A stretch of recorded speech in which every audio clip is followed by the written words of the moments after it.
আসসালামু আলাইকুম, welcome back to my channel. আশা করতেছি আপনারা সবাই ভালো আছেন। আলহামদুলিল্লাহ আমিও ভালো আছি। তো যাই হোক, আজকে হচ্ছে চিংড়ি মাছের বড়া করব। চিংড়ি মাছের বড়া করতে কি কি এখানে লাগতেছে আমি আপনাদের সাথে শেয়ার করব। এখানে ধনিয়া পাতা দিয়েছি, তারপরে কাঁচামরিচ কুচি দিয়ে নিলাম। তারপরে হচ্ছে আপনারা চাইলে যে কোনো ডাল দিয়ে করতে পারবেন। আমি হচ্ছে মুসুরি ডাল সিদ্ধ করে ব্লেন্ড করে নিয়েছি। তো অবশ্যই একেবারে মিহি করা যাবে না, একটু হালকা একটু করলেই হবে। তো যাই হোক, চাইলে আপনারা শিলে পাটায় বেটে নিতে পারেন। তো এখানে আমরা এটাকে ভুসা মাছ বলি, তো চিংড়ি মাছের ভুসি এগুলো দিয়ে নিয়েছি। তো তারপর দেখতেই পাচ্ছেন একটু পেঁয়াজ কুচিটা বেশি দিলে একটু ভালো হয়, পেঁয়াজের মতো। আজকে হচ্ছে বড়া করব, তো আমার কাছে ভালোই লাগে বেশ। আপনাদের কাছে কেমন লাগে অবশ্যই কিন্তু কমেন্টে জানাবেন।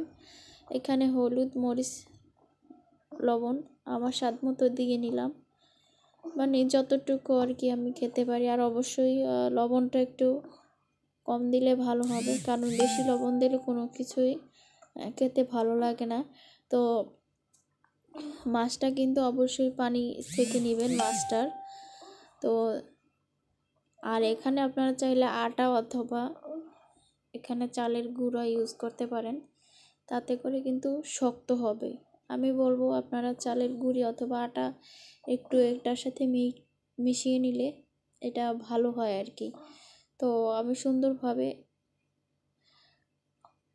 মিক্স করে নিচ্ছি সব কিছু হাত দিয়ে। তারপরে আপনারা যদি আপনাদের ফ্রিজ থাকে আপনারা নরমালে রেখে দিবেন 30 মিনিট বা 45 মিনিটের মতো রেখে দিলে ভালো হবে। তো যাই হোক গাইস, আমার হাতে সময় নাই, যার জন্য করে আমি জলদি করেই এখন ভেজে নেব। তো এই তো আমি একটু যেভাবে আপনারা টিকা বানান না, টিকার যে শেপটা ওরকম আর কি শেপটা দিয়ে নেবেন। আমি